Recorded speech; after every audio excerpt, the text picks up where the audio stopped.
Yeah. Okay. Now it's recording. Okay. Jai. Jai Okay. Ashwin. Jai Shriman Narayana. Yes.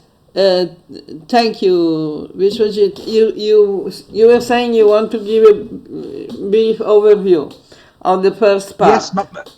yeah, only because Mataji, this is part two, and there's going to be further parts to this, and I just wanted to sort of perhaps consolidate my understanding of and summarize what we Okay. discussed perhaps at the first part, where you mentioned the fact there are these five sheaths, and you spoke about the first sheath being the physical body, or the Yeah. annamaya, the food sheath, so to speak, which effectively we hear this term, you are what you eat. Yeah. And what's interesting is that the material body is called, the Vedic texts have called this the annamaya, or the food sheath. And and then these sheaths, as we move along, they become progressively more subtle.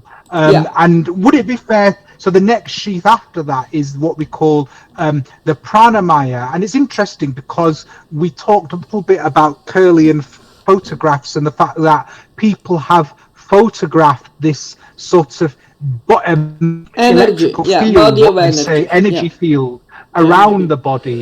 And you talked about the fact that sometimes these can be very, very large in sort of width, Yeah, it could be and larger some. depending on the type of, Mm, the amount of energy that we are cultivating. You can see someone indeed, who's very sickly, yeah, very depressed, or, yes, they yes, have a weaker, uh, yes, prana body, prana yes, field. yeah, yes. So you mentioned that, and you then also mentioned the fact that there are. We touched on the fact there are different types of prana, the Yeah, five types of I prana, was yeah and I was referring to this verse here in Bhagavad Gita, yes, yes, Sarvanindriyani karmani, yes, Sarvanindriya karmani, prana karmani yes, chapare, Atma yes, samyama yogagno, juvati jnanadipite. Others offer all, speaking about the various types of yagya, mm, or sacred action. yes, Others yes, offer all the activities of all the senses and the activities of the prana. And the oblation is yes, constituted by the control of the self in the fire of yoga, in the light of yes, knowledge. Now, in the yes, explanation, the commentary to this verse, mm, I mm, was I was making a list of all the major pranas. So the mm, main five main mm, pranas are the prana, mm, apana, vyana, samana, udana. Prana is the main mm, life energy, goes outwards, mm, carried by the mm, breathing during exhalation. It starts in mm, the Agya chakra between the eyebrows and mm, circulates in the head to regulate the functions of the mind. The mm, apana goes downwards for digestion mm, and evacuation, and mm, childbirth as well, starting from mm, the Manipuraka chakra and mm, pushing down through the Muladhara chakra. It is also carried mm, by the inhaled breath.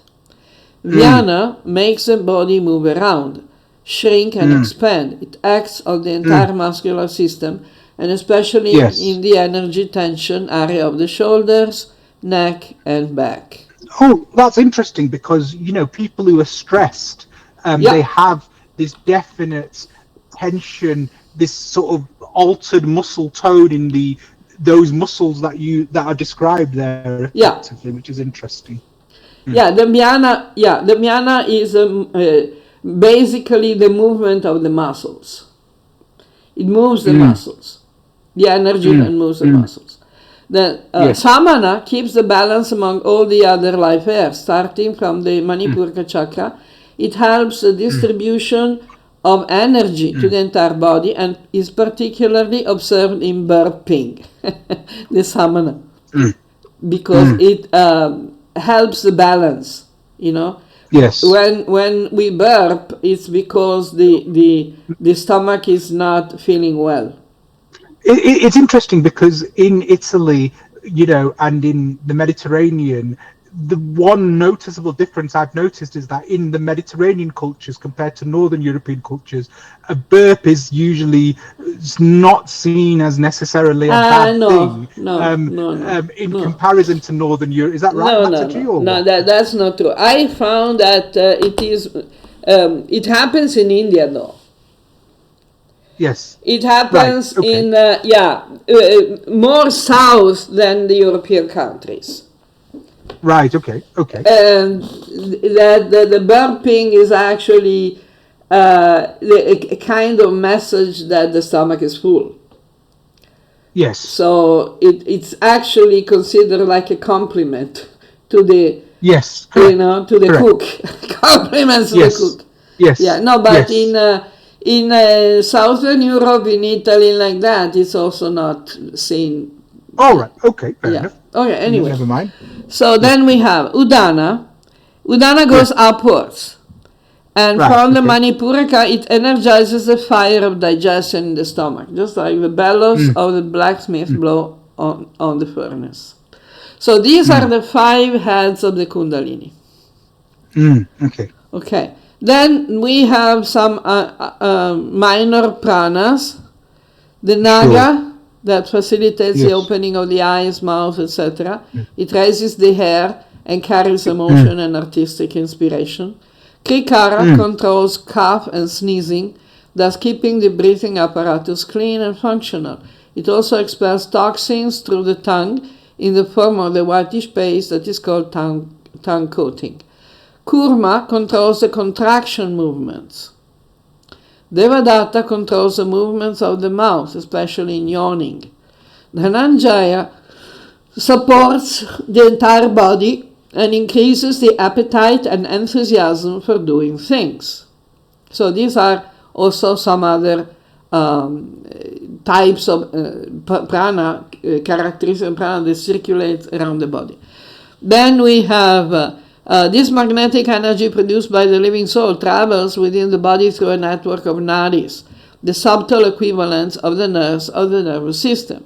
So the main 10 nadis are the Ida and Pingala, rising from the big toes, then rising up to the head, through the nostrils and down to the Muladhara, up and down.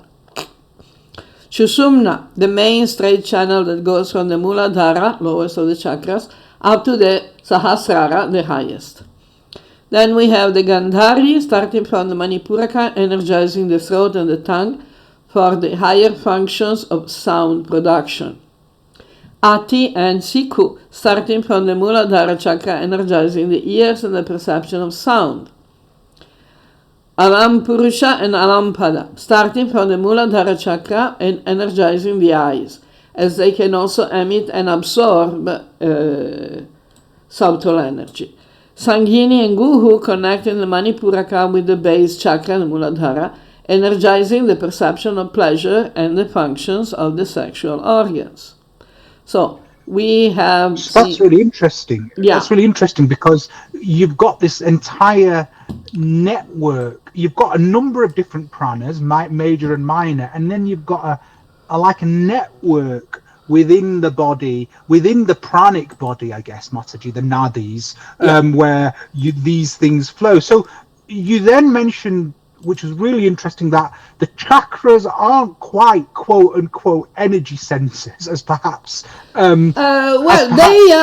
are energy centers in the sense that but like you mentioned, it like a plug and socket is an energy center, exactly, strictly speaking. So what they are is literally connections, like a plug and socket. Would you say it's a connection between the pranic body and the subtle body with the material body? Is that where I'm looking at, Mataji? We mentioned that last time. Yes.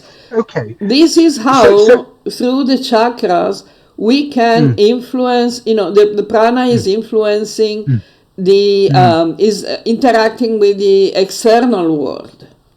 Yes. Correct. And then you went into this we went into a very detailed, really wonderful discussion on the lower chakras going up, So we started off at literally the bottom. I wouldn't call it bottom, but the base the chakra, root chakra, yeah. the base chakra, and then we moved up, and then we moved up. You moved up a little bit more, and then you went up to the heart chakra, and then you went up to the throat chakra, and that's, I think, where we finished, because the throat chakra, we spoke of the speech, the throat, etc., and I think that's where we finished. And before we get into this and further on, there's a number of questions I have, Mataji, just to my own clarification. The first being is that obviously we've got the annamaya chakra, the annamaya body, the sheath, the annamaya kosha, the material body. Is the subtle body therefore defined as the other four koshas? When people say, what's the subtle body? You say that, the subtle body and the gross body. Is the subtle body one of the specific koshas, or is it the combination of the other four, Mataji? Would you like to the subtle body, usually by subtle body we refer to the manomaya kosha, to the mental body, the body made of mind, the element mind. But prana is also a part of the subtle elements. So because it's part of the mind, it's consciousness, energy that is created by the Brahman, Atman. So in one sense, prana is a manifestation of the mother goddess, as we mentioned, the Kundalini. And in another sense, prana is also a subtle existence in the material world. So we have, just like the bridge between Vishnu Tattva and Jiva Tattva, we find the Shiva Tattva. So the Shakti Tattva is also a bridge between the Brahman and the Jagat.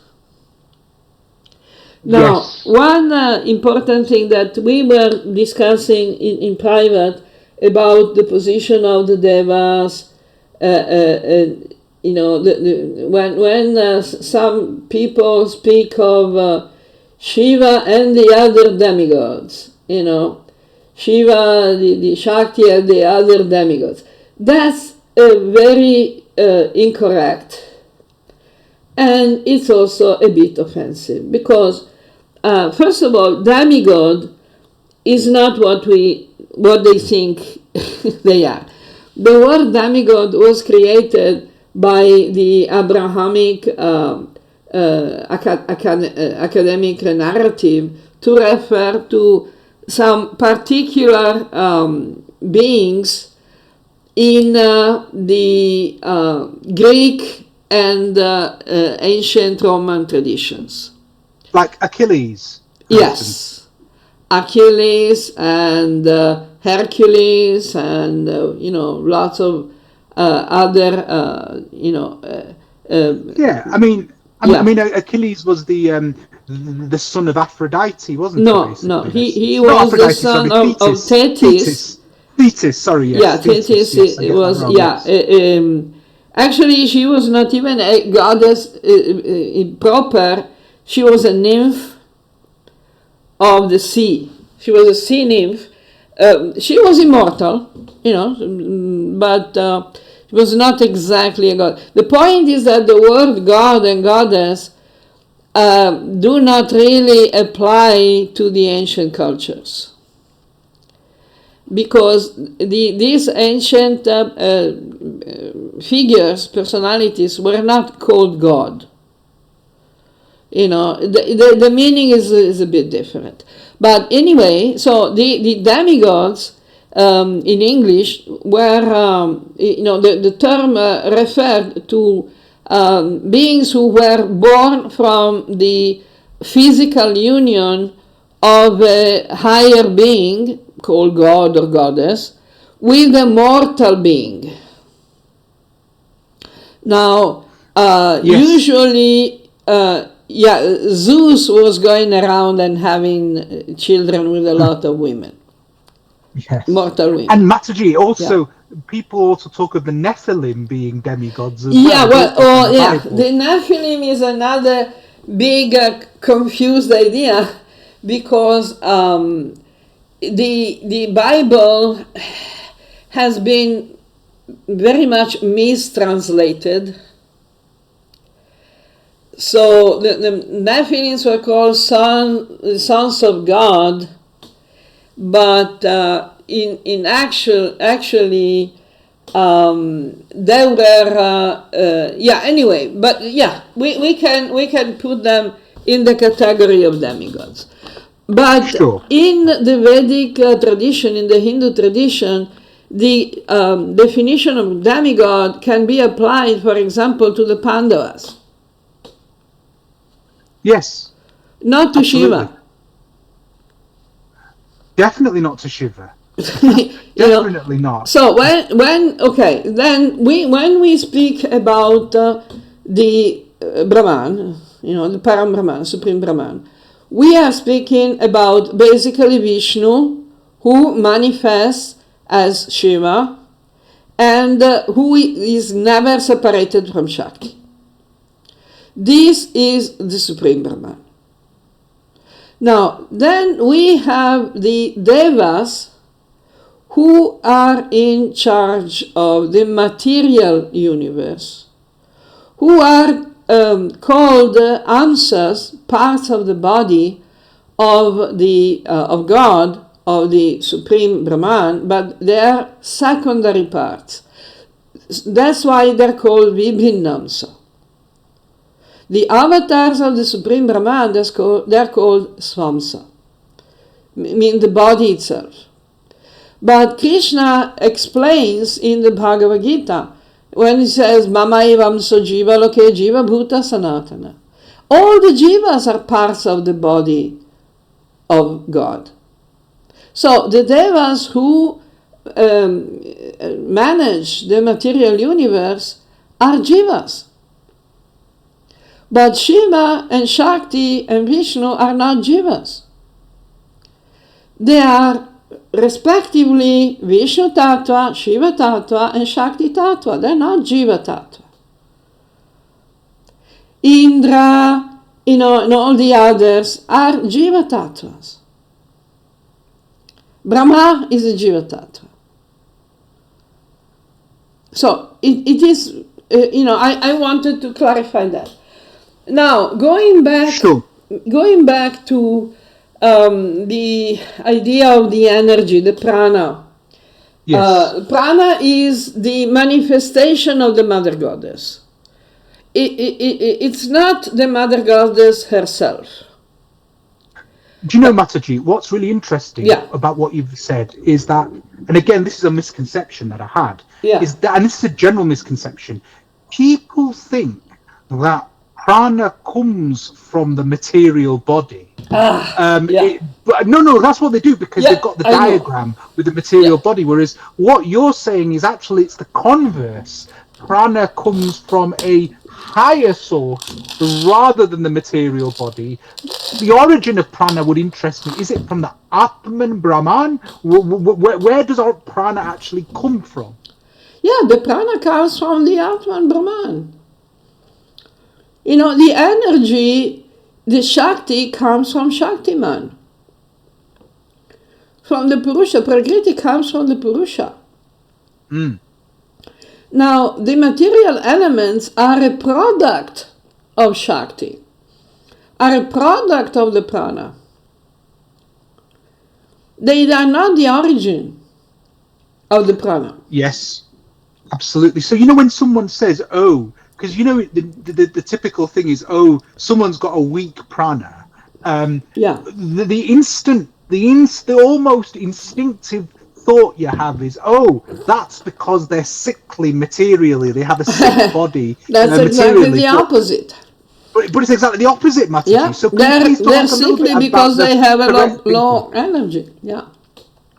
So it's the material body that is sick because their prana is weak, in effect. Mataji, is that right, basically? That's why pranotherapy is, can work.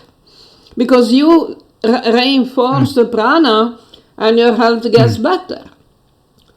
Absolutely. So that's why, that you breathe nice air, you get sunlight, you get this, you call it vitamin D, okay, but we call it prana. So you see, that's the first big misconception, which I'm glad we cleared up. The second one, Mataji, is you see a lot of sacred images in all cultures of a halo around people. What's that, Mataji? Is that related to the prana, Mataji, or is that something totally different? No, it's the prana, but it can also usually it represents a spiritual energy more than the prana, because the spiritual energy is radiant, is light. The Atman, Brahman, is radiant. So that's what you're seeing effect around those people, a state of consciousness. That like the sun, when we see the representation of the sun is surrounded by the halo. Yes, correct. Okay, correct. so the spiritual energy is producing the prana. Right, totally understand. Okay. I totally understand. So, and my final point, Mataji, is that people say, and again, this is speculative, so please correct me if this is wrong. People say that, these asanas are going to improve your prana. Now, what I've noticed, Mataji, is, when I'm in the gym, no, I'm only just saying this. I don't do many asanas, but what I do know, Mataji, is when I go to the gym and lift, and you feel physically a lot stronger. Is some of that benefit due to the stretching rather than the lifting? Because obviously, when you lift lots of weights, you stretch. You actually mimic a lot of those asana positions unknowingly when you're in the gym.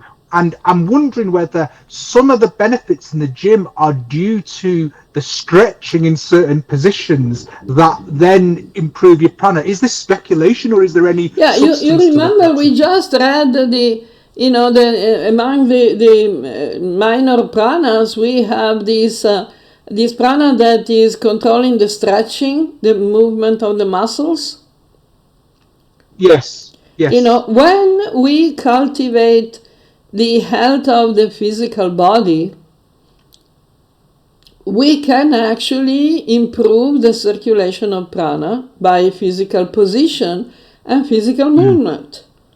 But the real key in yoga to control the prana is the literal pranayama. Yes. Because the asana is a preliminary step. But it's not sufficient. You remember we have yama niyama first. Yes. So yama niyama are an important preliminary step to prepare us for the proper meditation and proper use of the material body and the mind. But it's not sufficient. Yama niyama by themselves are not sufficient.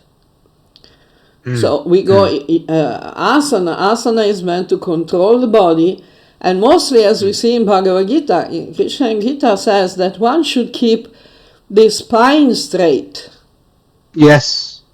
So that means we have seen how the main three nadis, the susupna and the ida and the pingala, they go up and down the spine. So if they can flow, in a straight line without impediments, of course the flow of the prana will make the prana stronger. The prana is very much like the water. When the water flows, it gets stronger. Or if it's obstructed or anything like that, then it loses strength. If you have obstruct a river or a stream of water, the water is not so strong anymore. and it's not so clean anymore. Yes. So that's why Krishna Gita says that one should keep the spine straight. So you've mentioned Yeah. obviously the spinal curvature in relation to prana. What, in your experience and in your reading, what other things practically can obstruct the flow? Because the average person, the average Hindu, the average Westerner, whatever it is, they don't have. They may not necessarily do those things, but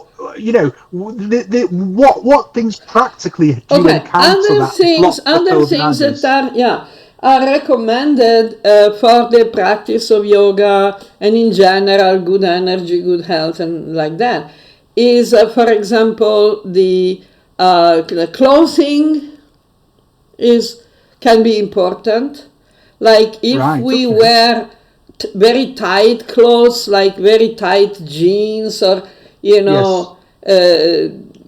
tight belts, or Mm, tight mm, shoes, mm, mm, or uncomfortable shoes, mm, mm, uncomfortable mm, clothes, mm. and sometimes there are some materials that Mm. are interfering with the biomagnetic field, like synthetic fabrics. Yes.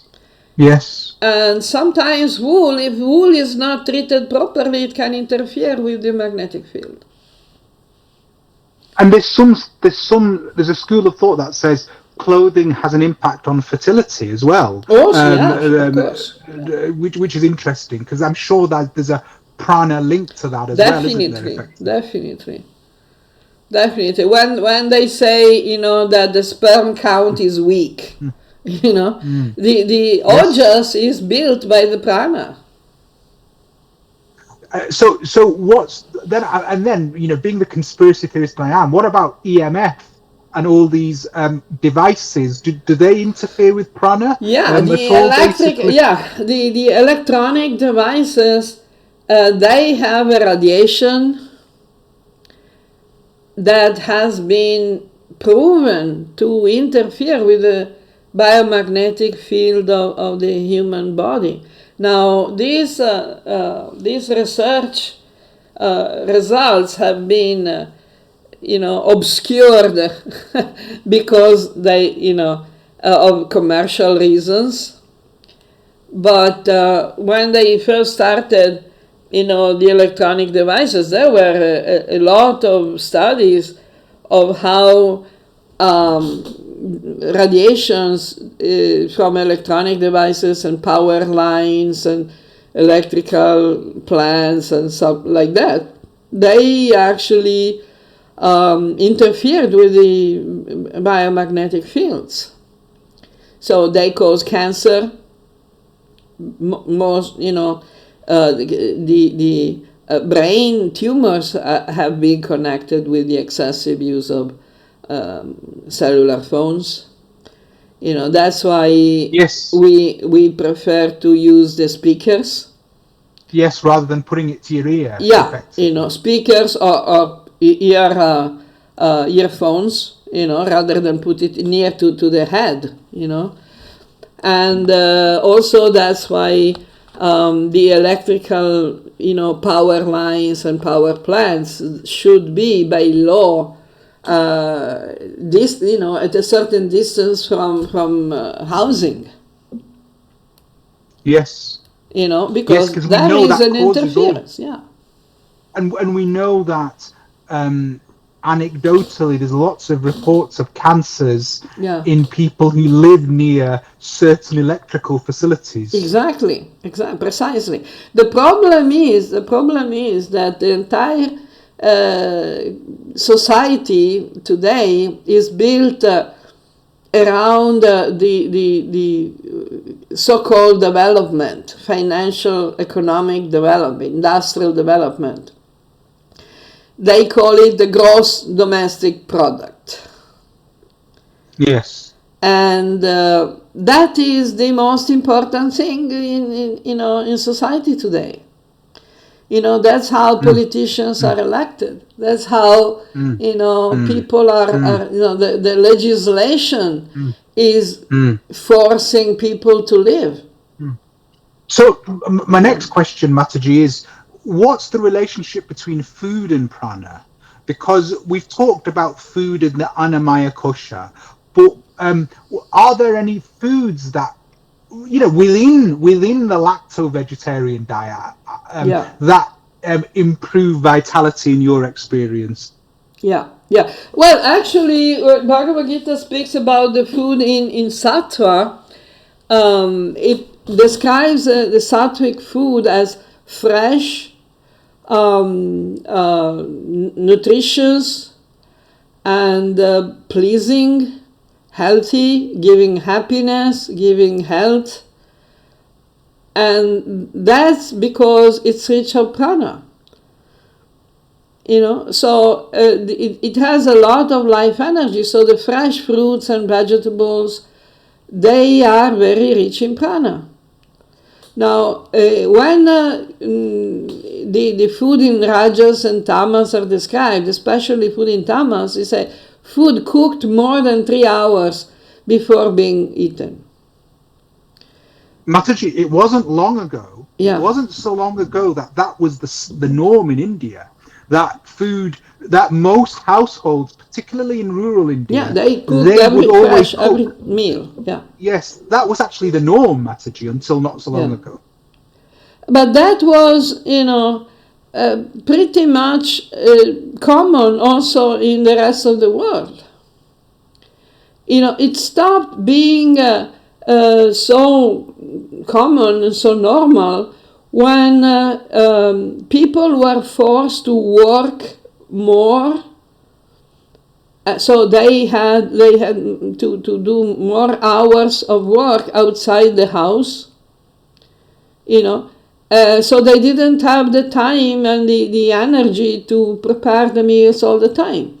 Up to 100 years ago, 170 or to 100 years ago, one person in the family working, having a job, could maintain the entire family.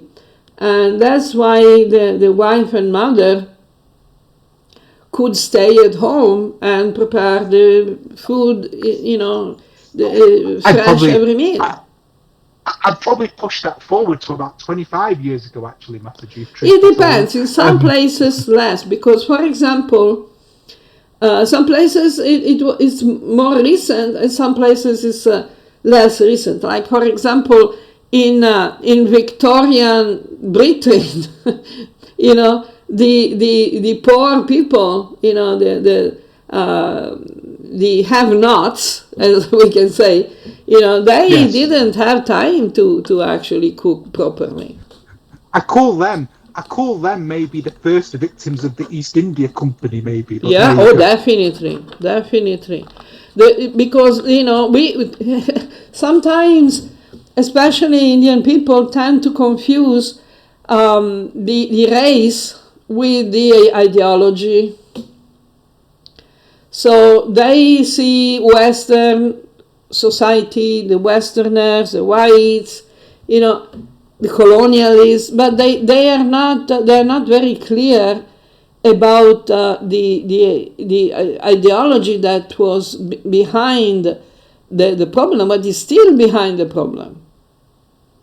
Yeah, I mean, we know the first victims of the East India Company were their own people, Yeah. their own sort of, they siphoned the wealth of the locals first Oh, definitely, before yeah. they moved abroad, isn't it, basically, Matt? Yeah, yeah. And the problem is that now there is no other space for expansion. No, no. Nobody has to be exploited. Exactly. So Mataji, Yeah. we've talked beautifully about the prana, Okay. and that's obviously such an important area. Yeah. Do you think is there any other things specific, or should we now move to these other koshas that are because the average person looks at we come across mind and then we come across intellect, and we start to think, hey, these two aren't the same. So, and then you find there's these sheaths linked to it. So I'd love to hear your thoughts on this. If there's and nothing else we on still this, have we still have the Agya chakra and the Sahasrara chakra. Yes. Oh, yes. Please. Quickly, Yes. so Yes. the Agya chakra, also called the third eye, is a little bit. We were mentioning, I think, last time. If you try to check with your finger, above the eyebrows, Yes. in the middle of the forehead, you will find there is a depression in the scalp, in the bone. And the acupressure takes advantage of that. That's a very important acupressure point, because it's a very important energy point, and that is the Agya chakra, the corresponding physical corresponding of the Agya chakra. Then when the Kundalini gets there, we travel in the lap of Kundalini, of Mother Kundalini. We establish ourselves more in the Agya chakra, then we can see things more clearly. Not just at the physical level, but especially at the subtle level. And further up, the crown chakra, the Sahasrara chakra, is the last railway station of the human body. Right. After that, we move to the higher chakras. So there are 7 chakras for the human body, 7 chakras below the Muladhara for the animals, and 7 chakras above the Sahasrara for the devas. People aren't aware of that, you see. No, usually. So because people think, oh, what happens when I get to the end? Not that I'll ever find out, but what happens when I get to the top? We can find out. We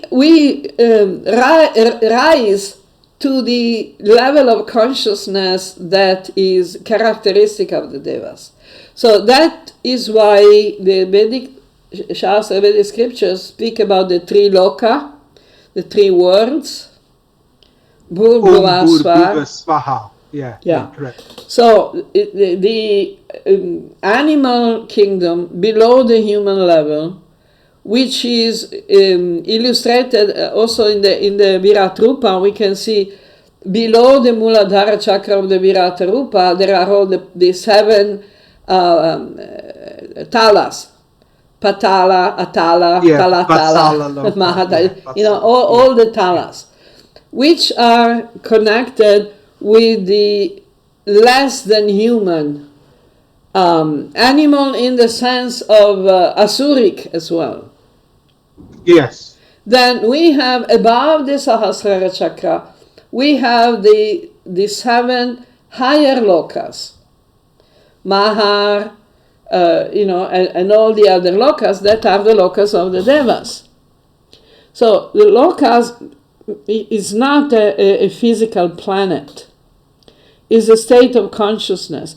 It refers to the consciousness of people. So above the Sahasrara chakra, we enter into a higher level of consciousness that doesn't need the human physical body anymore. That's why, an advanced yogi, a realized yogi, when leaving the body, usually goes through the Sahasrara chakra, the top of the head, the crown chakra, because it transcends the human body, the human level. And that is the famous picture in the Bhagavad Gita, showing that as well, isn't it? Do you know what I mean? Yeah, exactly. So these are the various chakras. Now, the pranic body, as we said, is already more subtle than the physical body, but it's a body of energy. While the manomaya kosha it is the body made of mind. Mind is one of the three subtle elements. Now, Gita is speaking about Prakriti Ashtadha. Bhinna, Prakriti Ashtadha, means 8 elements. These 8 elements of the material nature are the 5 physical gross elements and the 3 subtle elements. Now, when we speak about the manomaya kosha, we speak about the subtle elements. There also, the manomaya kosha is also material, but is subtle. So, the mind is a very interesting topic because it's very complex, but in the same time, it's, it can be also easy to understand. Now, the substance, the material element that we call mind,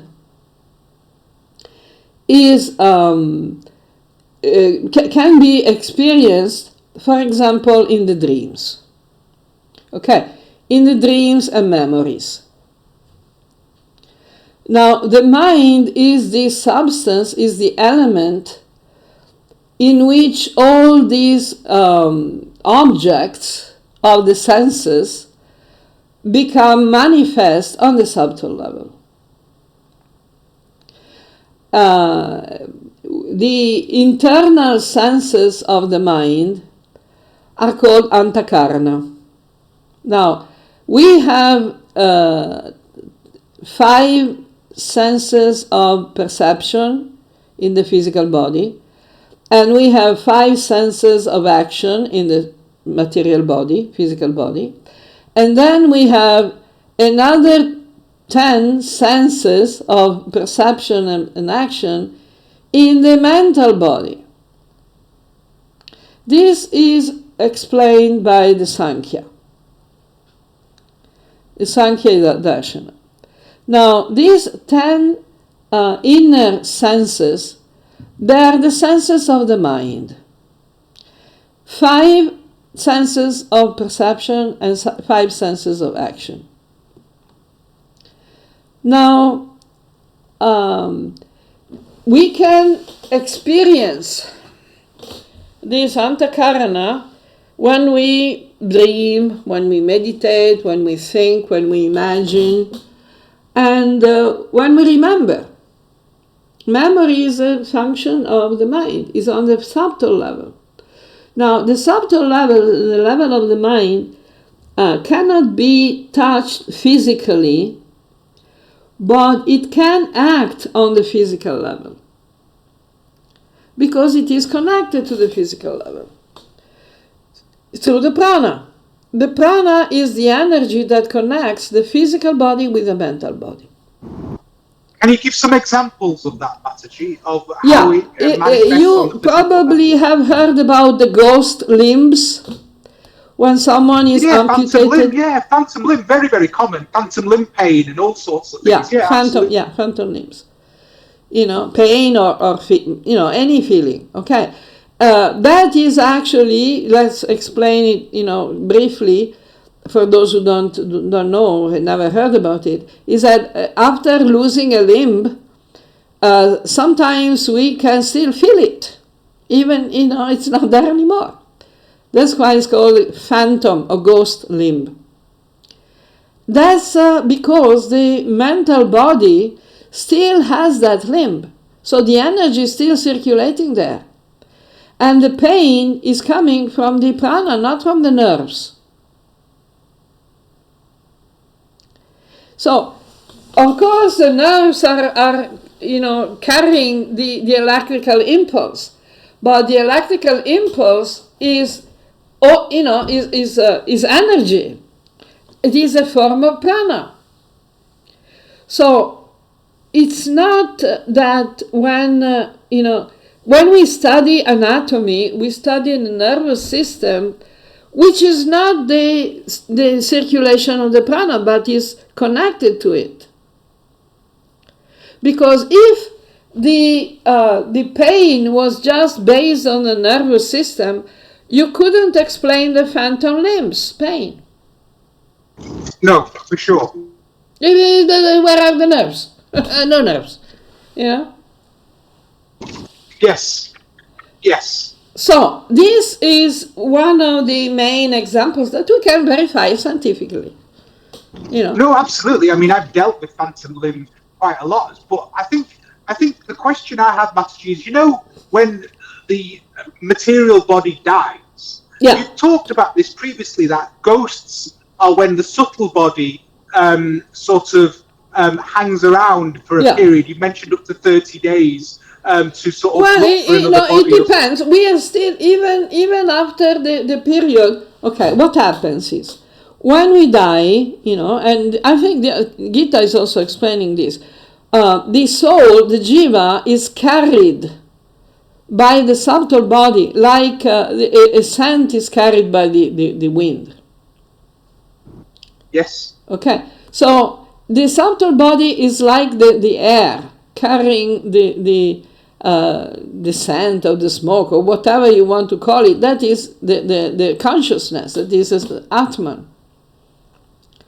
Okay, so what happens is that as long as we are still identifying with the material mind, we are still traveling in the material subtle body. We can make an example. The physical body is like a coat, and the subtle body is like the underwear. So when we remove our outer clothing, we want to change into a different dress, different outfit. We usually still keep our underwear. Yes. But when we go, we go to take a shower, we remove also the underwear. Yes. Now, the mind, the mental body is like the underwear. So when we die, we leave the exterior outfit, the exterior dress. Vasamsa jirnani yata vihaya. Right? Just like the dresses, one dress becomes worn and torn and not fit anymore. We change, we take a different dress. Sometimes we get stuck in the middle, we don't wear a new dress already. So when you see a ghost, what you're seeing is a person in their underwear, an Atman in their underwear, so to speak. Sorry to sound so crude. It's funny. Without the coat, it's nice. Without the coat, that's what you're seeing effectively when you see a ghost, isn't it? Basically, Mataji, is that right? Basically? Exactly. These are people who are stuck in their underwear and they don't have a new dress. Right, I totally understand, and they either, and there's a period of time which can vary when they then find the new dress. It can be hundreds of years. It depends on how we are attached to the previous body, because the underwear is still keeping the shape of the old body we had. And Mataji, how is that separate from a very common phenomenon called poltergeist? How is that? Are they different entities in their own right, basically? Well, it depends, because sometimes this terminology is applied a little bit, without having too much knowledge. My impression of poltergeist is this thing that moves stuff around or creates a lot of poltergeist. It's probably a ghost. Otherwise, in some rare cases, it can be a projection of the energy, the mental energy of a human being who is in a physical body, but is disturbed. He's confused. And that's been well described when it's happened within the vicinity of certain people. which can also refer to the fact that when certain people have a disturbed state of mind, they can also attract ghosts that behave like poltergeists. Yes, so it's a double-edged sword, really. Yeah, it could be either. But usually in the first case, I believe, from what I can understand, I didn't find this in Shastra, but from what I can understand, in the first case, when this is some energy that is projected outside by a human being who still has a physical body, I believe that these manifestations happen when the human being in question is sleeping. So it's a kind of, the astral body of this person who gets out of the, in some way is not totally inside the physical body. So it's projected outside and it's acting on the environment. But I don't know. I feel this could be. I'm not sure about this. It would be interesting to do some research and verification about this. But the key here is that there is a layer which is called the manomaya kosha, which is the mind in effect, which you've outlined very nicely as being very distinct. Material nonetheless, but on a more subtle level, effectively. Exactly. Yeah, by definition, it's subtle body. It's called the subtle body.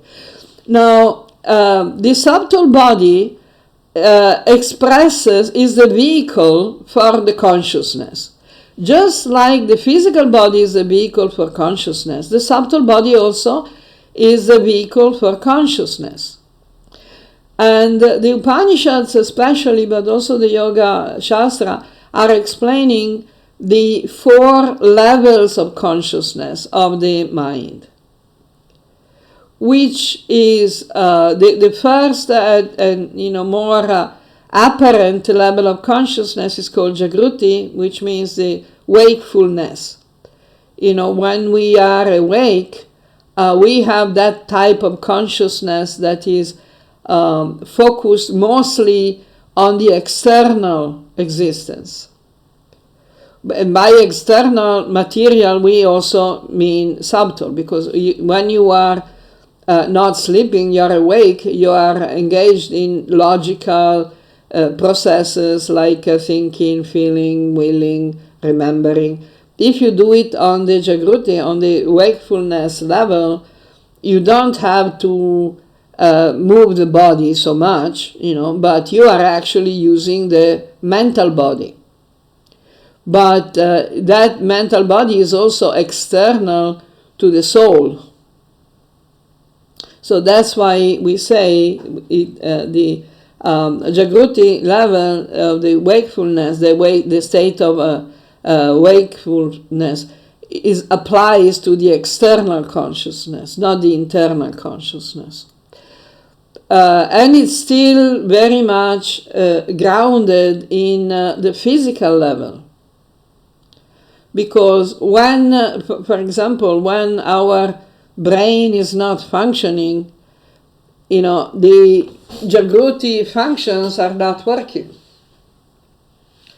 Like for whatever reason, we get a concussion or we take some drugs or whatever. If the physical hardware of the computer is not working,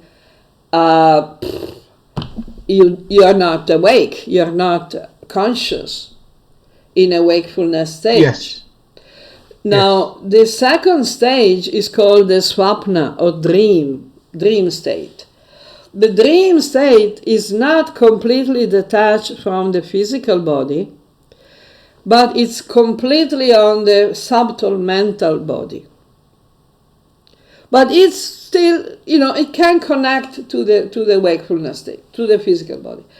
That we can observe, like for example, while we are sleeping and dreaming, we dream, our body is telling us that we need to go to the bathroom, and in the dream, our mental body shows us a toilet. Yes. And it's the famous meme: if you see a toilet in your dream, don't use it. Because not a good idea. This is an example in which the subtle body is communicating with the physical body. And the physical body is saying to the subtle body, hey, I need to go. And the subtle body is, processing the thing, and that's when we naturally, all of us, get into the what is called the lucid dreaming state. Yes, and a lot of people use that as therapy, believe it or Exactly. not. Yes. Particularly those people who have demonic possession, and they know they have this. Yeah. They know that they are visited by bad entities.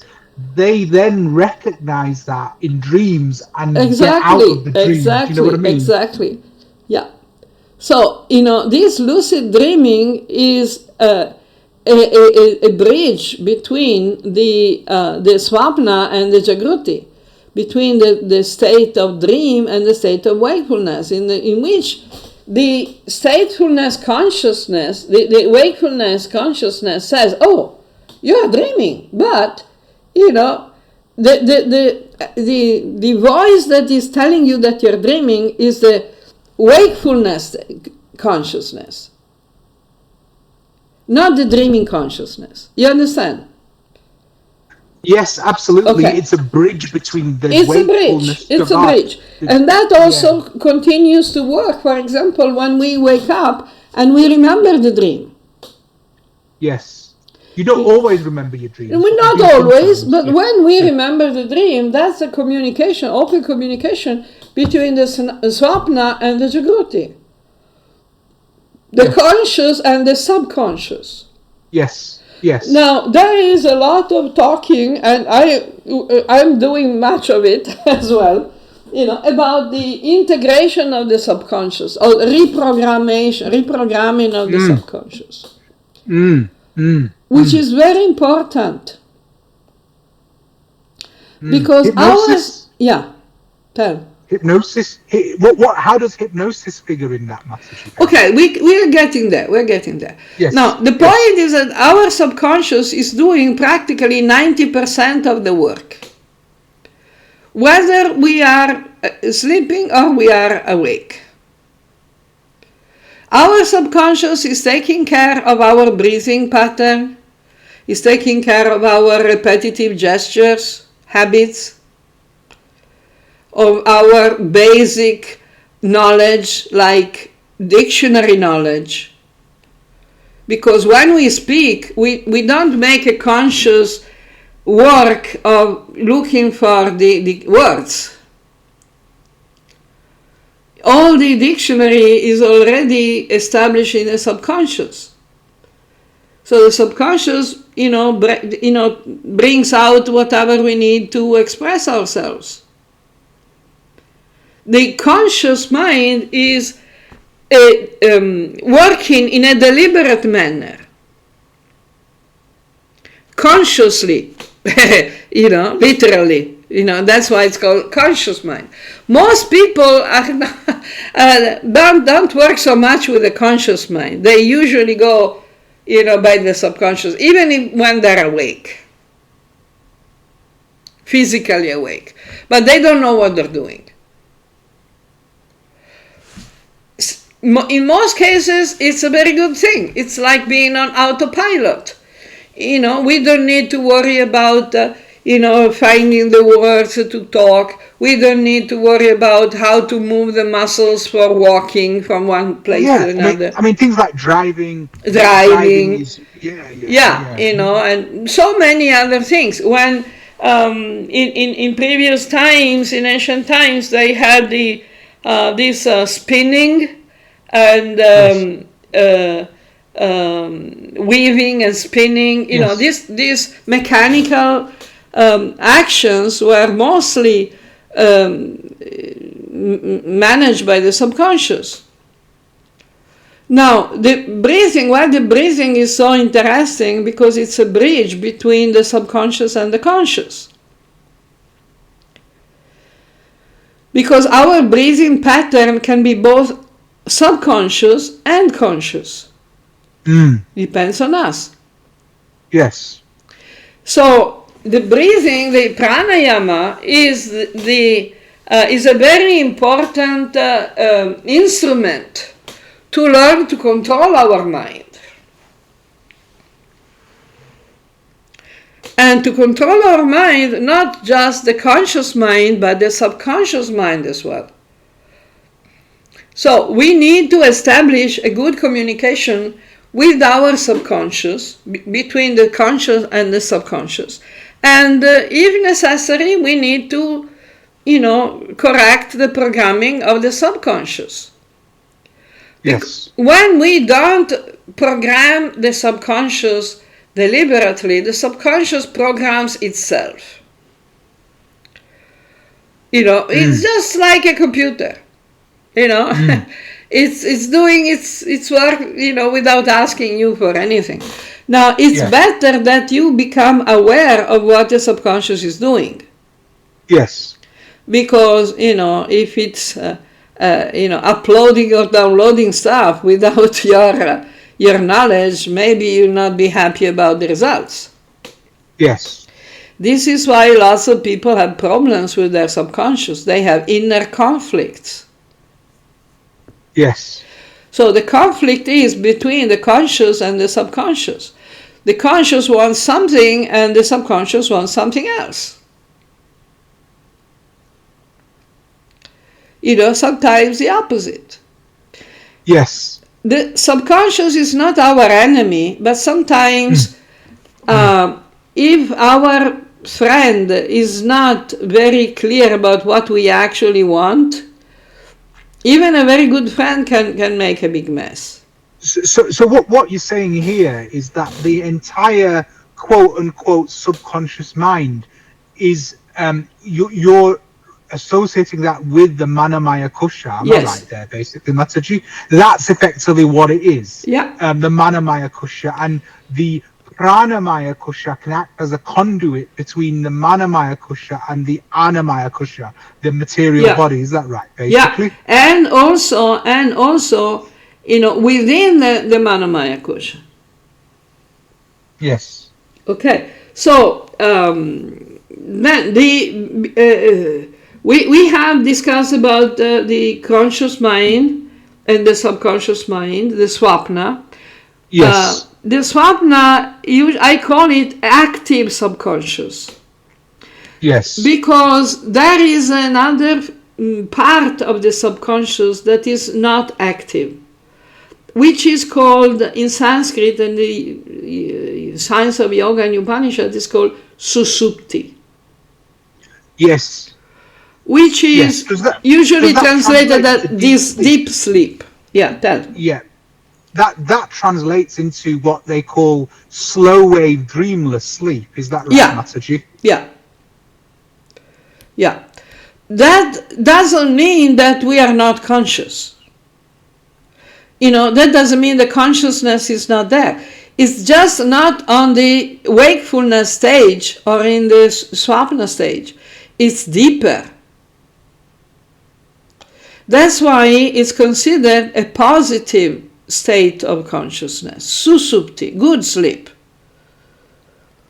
And it's a part of the sleeping process that is most restful, because it regenerates the prana, it regenerates the energy. Because the consciousness is relaxing into itself. Now, going deeper into the mind, even beyond the level of the susupti, we find what the Upanishads describe as turiya. Turiya cannot be described. It's beyond the intellect, beyond the words, beyond the material references. But you mentioned susupti, and you've said that previously. You've said that, look, there's a sliver of attachment still to the material body in susupti, which is why obviously you can wait.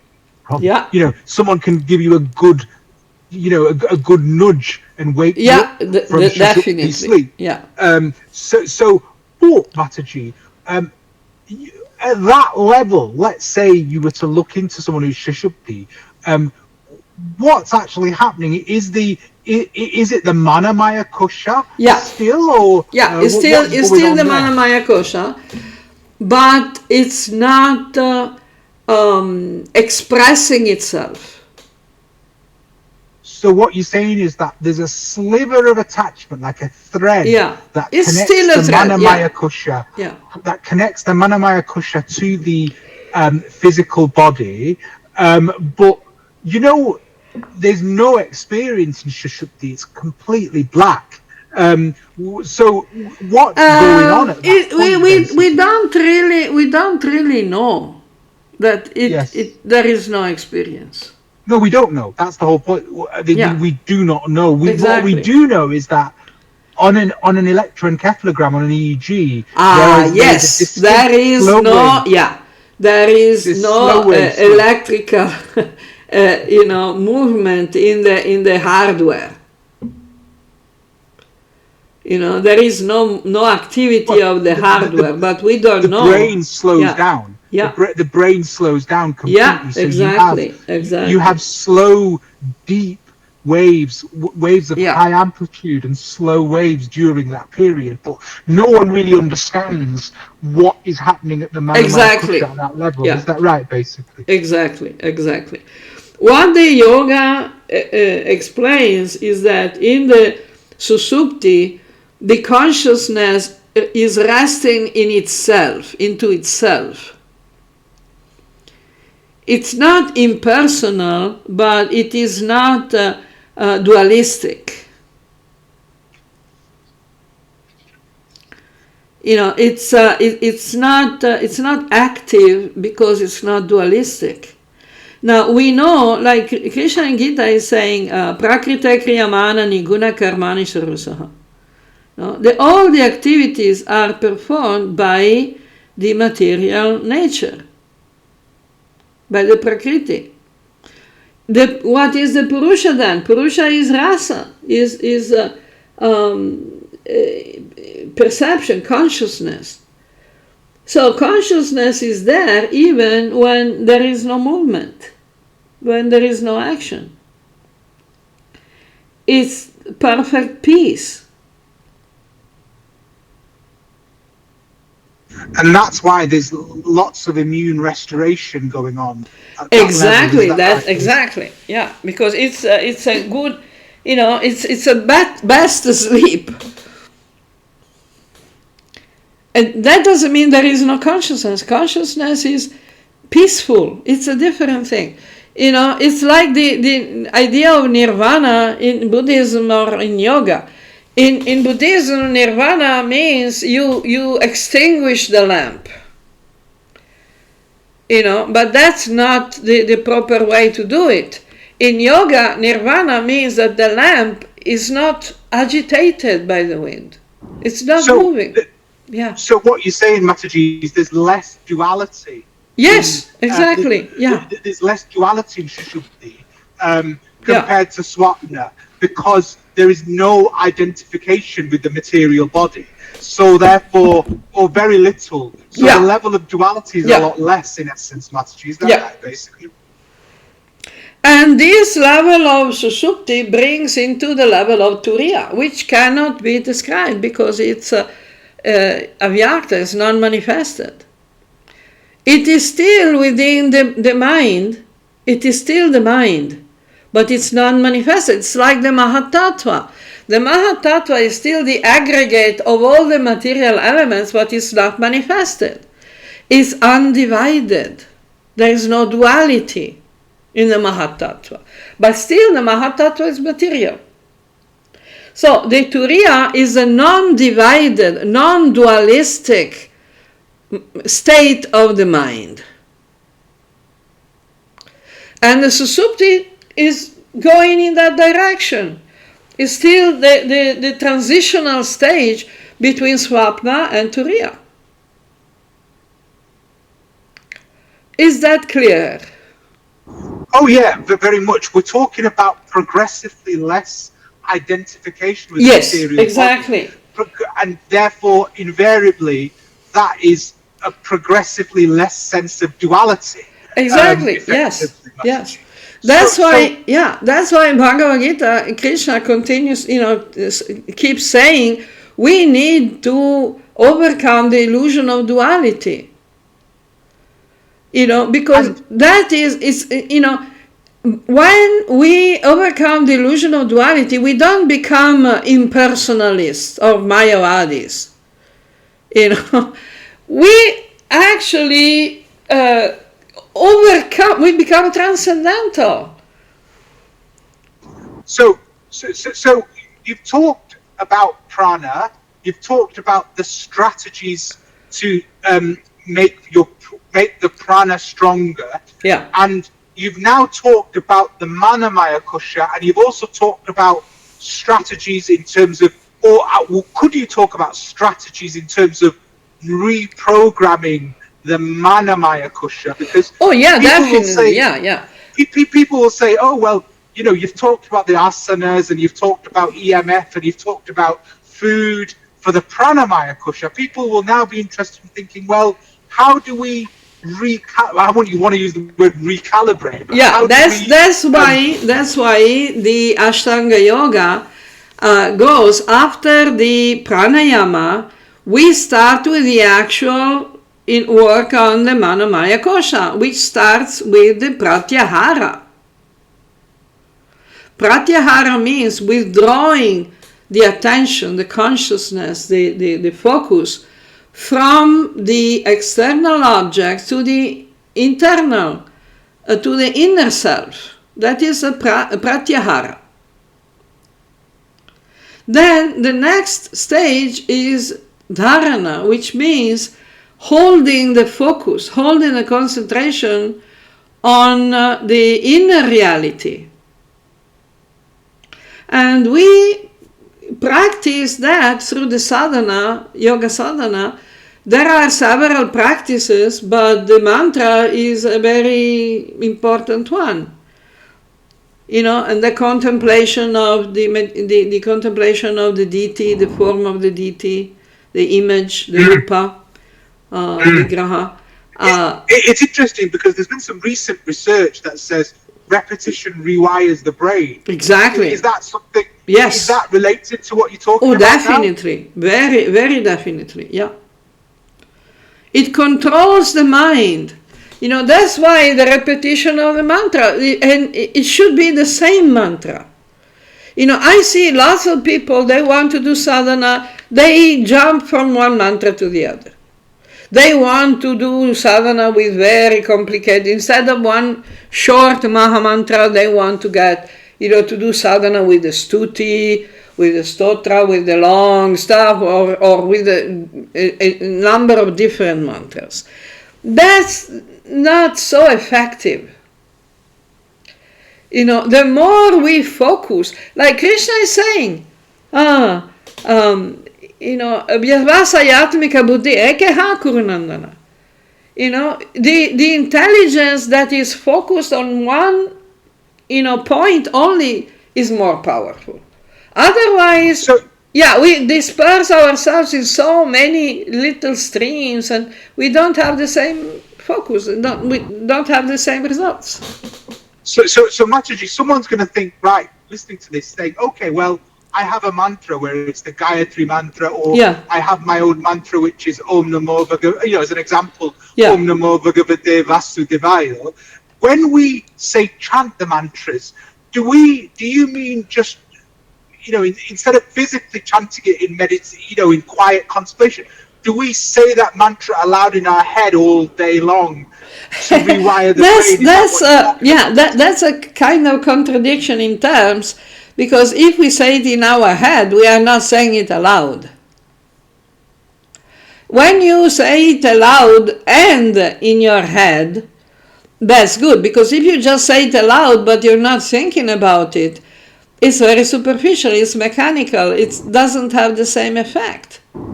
So it's better to actually, Yeah. in your head, say it's effective. Yeah, that's why, yeah.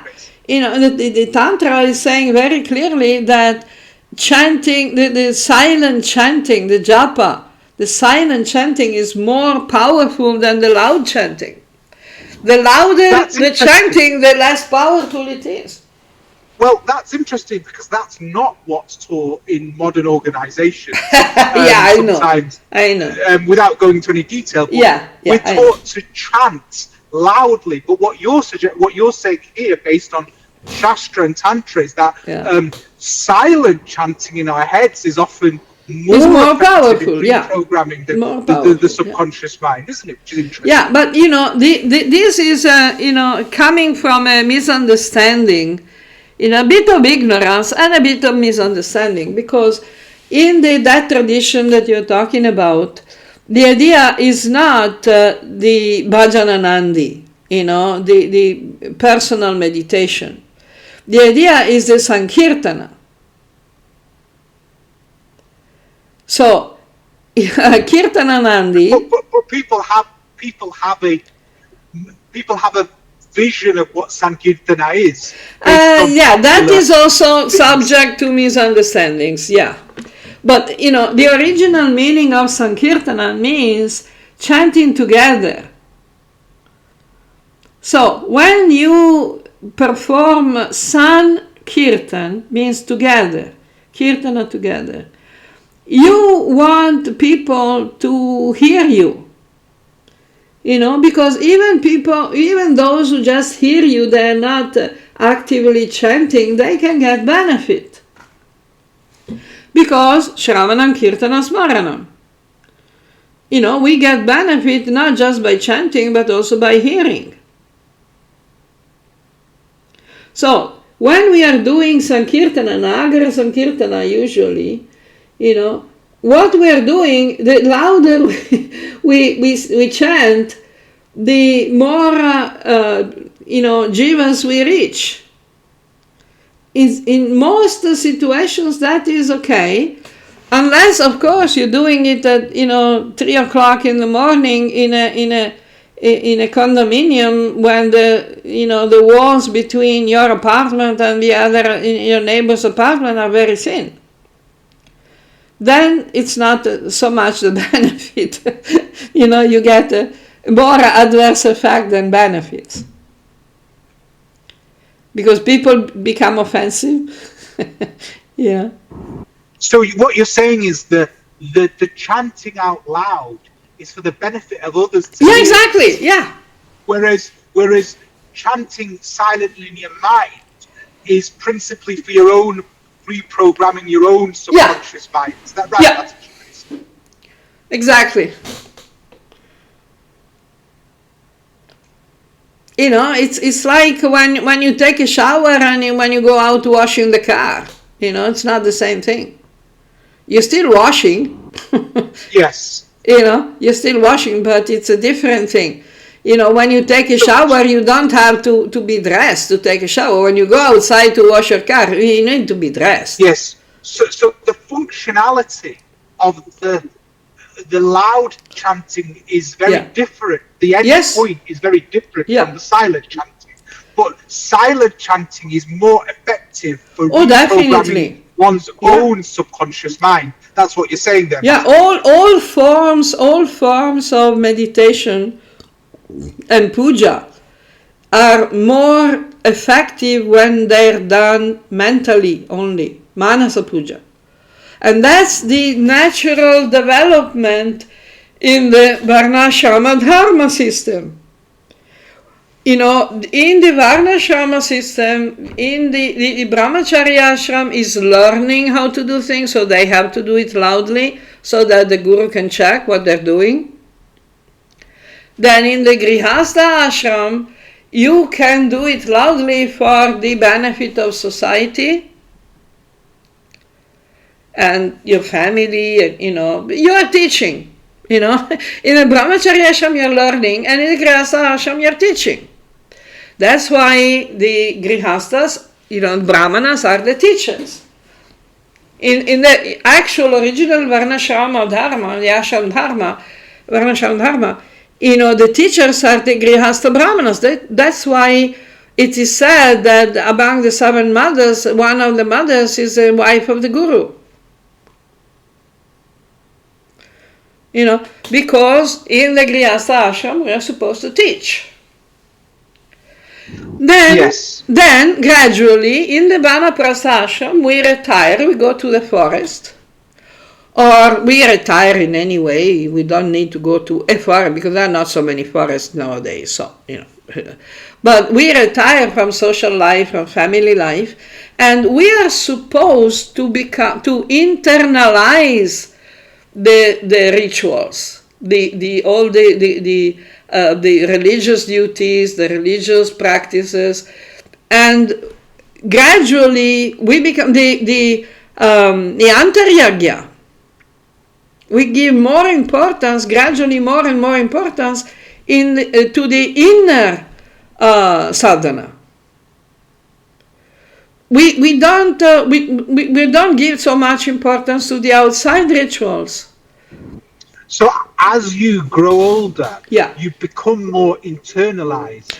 You're supposed to. Yeah, you're supposed to. Unfortunately, in an ignorant and uncivilized society, as you grow older, you become senile and a little bit, Well, that's probably because of other factors, external lots of factors, poisons and things like that, lots of things.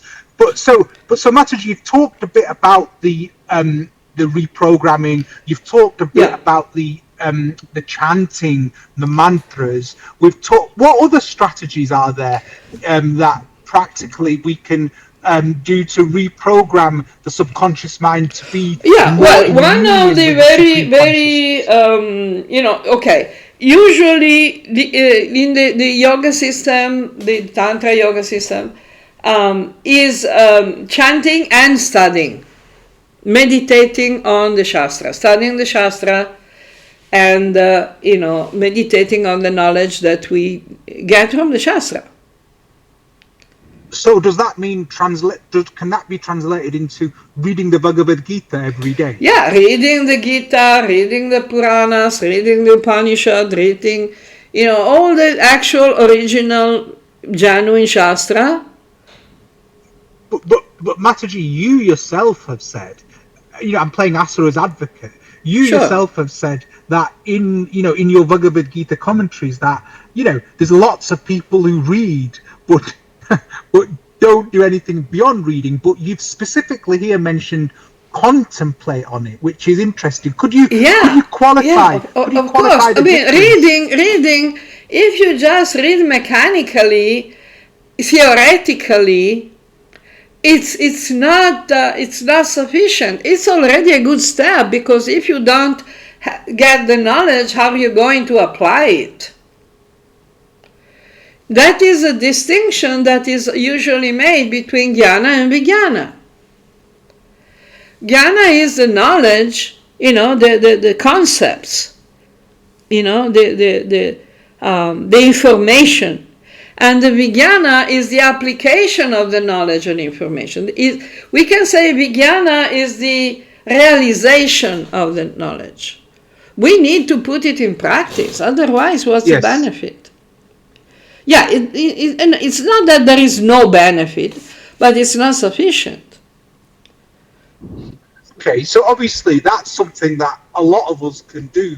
We can put time aside to read Shastra every day. We need to. And anecdotally, that is very effective in the Kali Yuga for a lot of people.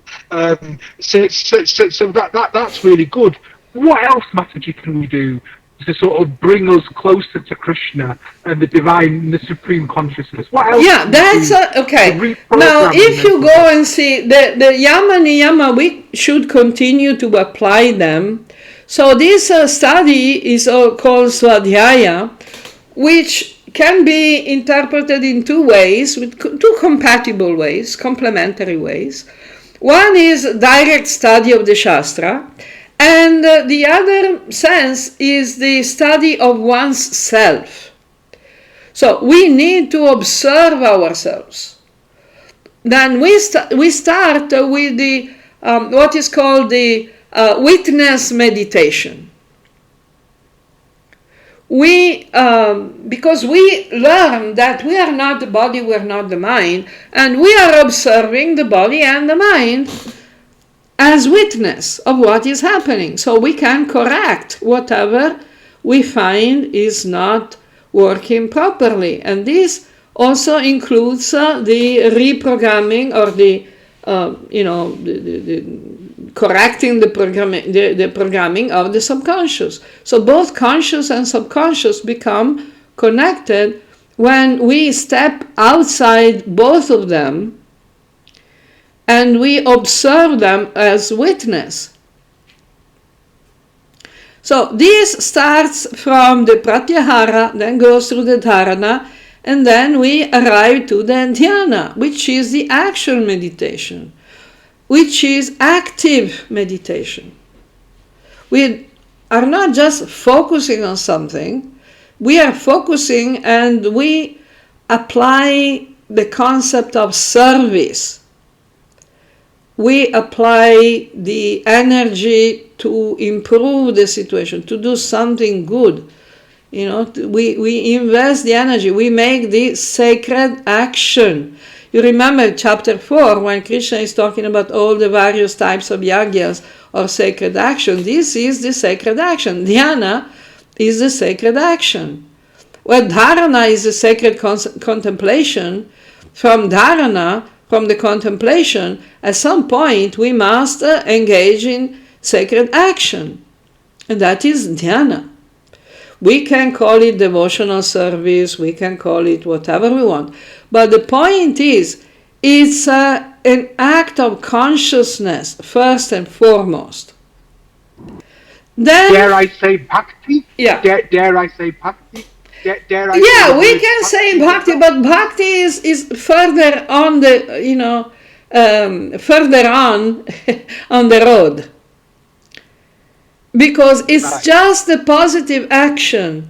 It's not particularly devotion to Bhagavan. Because we have not realized Bhagavan yet. We don't know what Bhagavan is. We are still practicing. We can call it sadhana bhakti if we want. It's an exercise. It's a yoga. Krishna is talking about yoga. Yeah. Can you give some examples of this, just so that people can get a flavour of what that might look like practically, Mataji? When Krishna says, Yakaroshi yadashnasi yadjuhosi dadasi yad.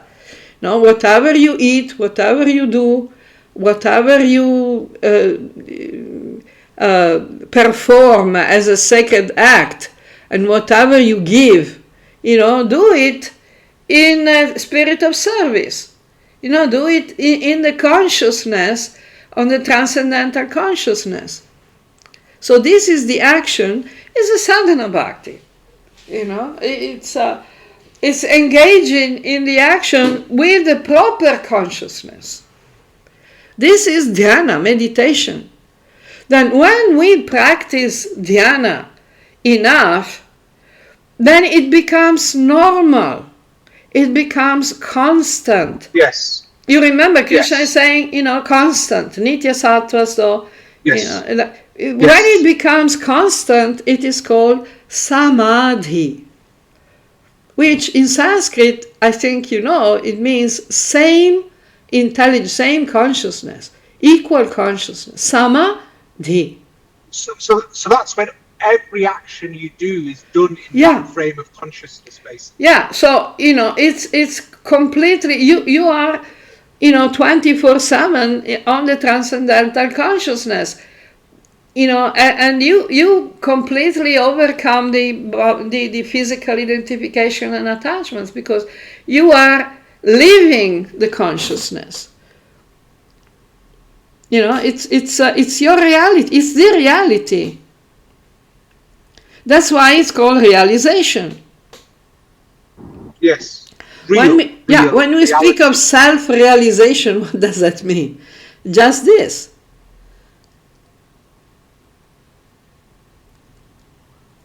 Yes, that is now a lot clearer, Mataji. And I think, we've covered some excellent ground. I kind of feel that the next sheath is worth an entire hour in its own right, because annamaya kosha. Yeah. Only because the intellect confuses a lot of people. What is intellect? What is the